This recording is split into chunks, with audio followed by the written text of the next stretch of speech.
Not so fast, Wellington.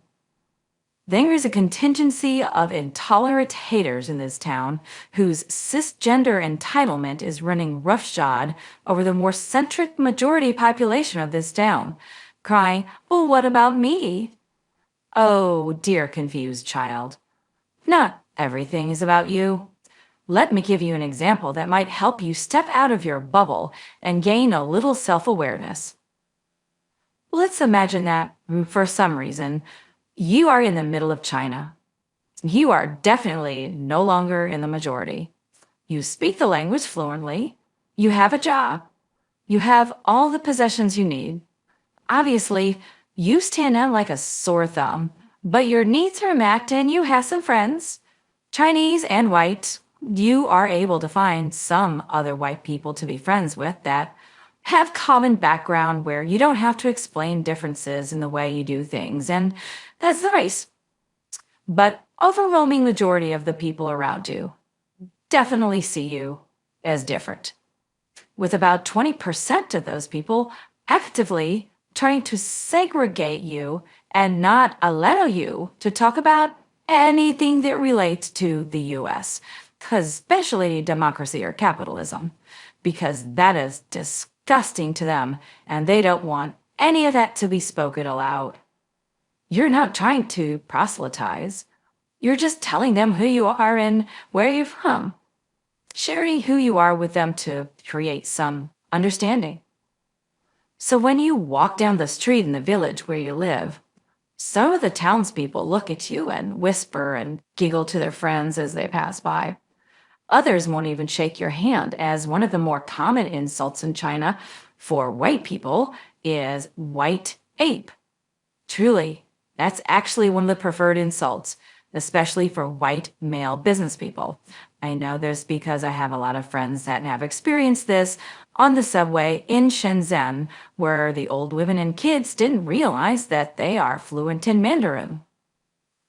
So, how do you feel? Invisible? Targeted? Defiant? Angry? Depressed or sad? When you fill out paperwork for your job, would you like to be able to choose American instead of other when it asks demographic questions? Or even white, assuming you're white. It's even worse if you're not white. I won't even go into that. But I can't help where I was born or the color of my skin, you say. Whether you want to believe it or not, most people don't choose whatever trait it is that makes them different. It is what it is. And maybe if you got out of your bubble and made an effort to listen to those that are different from you, and not just one person that wants to speak for all people of the difference that they want to represent, but a lot of people from whichever group you want to learn more about, just maybe you'll find something that humanizes them in your eyes.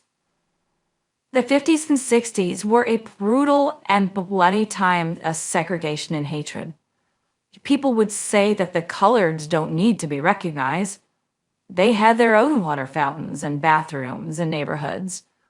It took the blood and death of thousands to get to the point where Black people in America could be recognized as equal.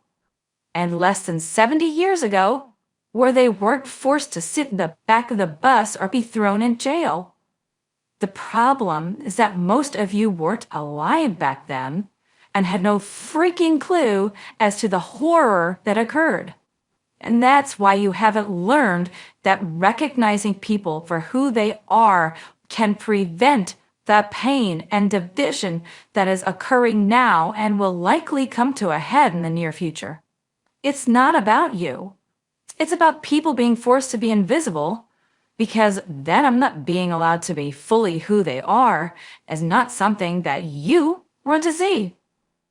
This is you wanting to be able to control others so you can keep your life free of things that you don't want to acknowledge. Stay in the back of the bus so I don't have to have you in my space and in my bubble. Don't live near me, you white ape, because I don't want your type next to me. Don't sit next to me on the subway or I will get up and move. It's about wielding power over someone so you can be more comfortable. And that is not the way a community thrives. It's the way a community dies. It's the way that a community turns into just a bunch of addresses on a map. Just a bunch of people that drive in and out of their garages and close that door behind them. A bunch of people that walk in and out of stores without making eye contact with each other or even acknowledging that they're there. That is what happens when we don't recognize differences and shine a light of love on them. You have a choice, Wellington. Be a community or just be a place where people live.